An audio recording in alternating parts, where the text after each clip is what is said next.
My late mom left me her house, but her ex-boyfriend still lives in it. Years later he still lives with me, and now he's told his new girlfriend that he owns this house, so I'm kicking him out. When I was 17, my mom came into money. She tried to keep it quiet, but she paid off my dad's debts, bought him a small house, paid off her own debts, paid for my sister's college and set up funds for mine. She had a boyfriend at the time, and shortly after, he and his son, who was 7, moved into our new house. Over the next few years, my mom bought my sister a house after she graduated college. Her boyfriend lived with us and didn't pay anything, but he did work. When I was 21, my mom was diagnosed with cancer. It wasn't good. She sat me and my sister down and went over exactly how much money there was. She intended to give her current house to me, and both my sister and I were left with a large sum at the end of it. She asked if I would allow her boyfriend to stay in the house with his son until he got his own place. I agreed. Before she died, she told her boyfriend he would need to look for his own place but had time to save more for that journey. For the last 4 years, he has continued to reside in the house with his son. I haven't minded because we get along okay. I pay all the bills, but he does buy food for himself and his kid. He has dated off and on and mostly kept the women out of this house, which I respected him for. Until his current partner. She's been in my house 3 times, and at first, besides feeling a little uncomfortable, I was okay with her. The last time, this past weekend, was the point where I lost my cool. I was making myself some lunch when she came walking downstairs. She grabbed a plate and went to grab food out of my pan. I asked her what she thought she was doing. She started telling me how I should look for somewhere else to live and that leeching off my dead mom's past relationship as an adult was pathetic. I hollered for my mom's old boyfriend. He came down, and I told him I didn't know what his current partner thought, but I wasn't going to be disrespected in my house. He wouldn't even look me in the eyes as he mumbled something about my mom promising him the house and that he was just being kind by letting me stay. First of all, that isn't remotely true. My mom pulled him and me together after she asked if he could stay, to set expectations.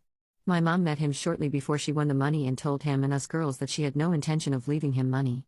She did set aside a fund for his son for college when he gets there, but he cannot touch it, only his son can. He has lived in this house for almost 8 years without paying a dime. He should have plenty of money, and if he doesn't, that's on him. I told him he had 30 days to leave.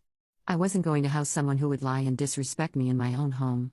He left that night with his son, but his ex-wife called to tell me I am cruel and off for her son losing his house. He is here every other week. I really feel like my mom didn't expect him to still be here, but my sister says she feels like I am breaking my promise to my mom, and that made me feel like maybe I am in the wrong. My mom was the sweetest person, and when I was a teenager I feel like I was a nightmare to her.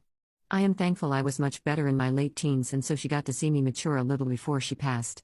I wasn't always the best daughter, but she was always the best mom. I think part of letting him stay so long is having bonded with his son, but also I liked having someone else around who loved my mom too. There were nights I would wake up from a nightmare and end up in the kitchen and he would hear me and just come make a cup of coffee and sit and share a story about her. His son loved mom too, and some evenings we would get takeout and watch movies and joke about what commentary my mom would have had if she had seen the movie with us. My sister lives a state away, so we only really see each other once a month or so. I like not being alone in this big house. I do have a security system and the locks have been changed. He is coming over tomorrow to get his stuff. Update. Time for an update. I do want to take a moment to address some things I saw in the comments. There are trusts set up, and neither my sister nor I have full access to the money left to us. This was done both because my sister and I were in our early 20s when my mom died, and she wanted to make sure we had some stability before we had access, as well as to protect us from people who might try to take advantage, especially while we were grieving. I have a lawyer. He has already informed me of the eviction laws in my area, and my mom's former boyfriend will be served with formal eviction papers just to cover myself, even after today. So, on to the update.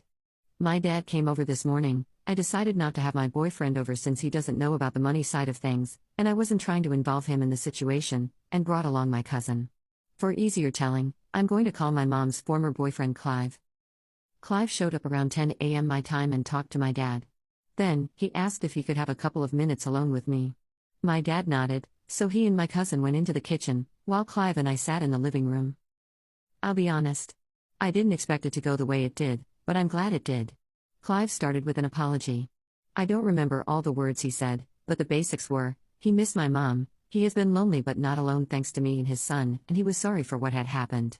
He admitted he got caught up in lust and let someone else fill his head with ideas.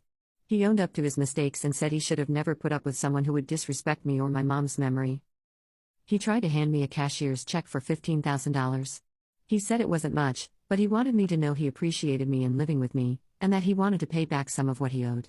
I refused the check, partly because I never wanted his money, but also because I didn't want to give him any possible legal leg to stand on if this was somehow an attempt to stay.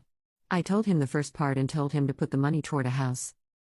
He told me he is currently living with his sister but is going to look at houses with a realtor next week. He also mentioned that his son is asking about our next hangout date and said both my sister and I are welcome to arrange time with him. After all of that, my dad and cousin helped him get all the stuff out of the house that he owned. He had brought a U-Haul, and he gave me back my house keys. He apologized again and left. It wasn't what I expected, but it went really well, and I feel a lot less like I let my mom down.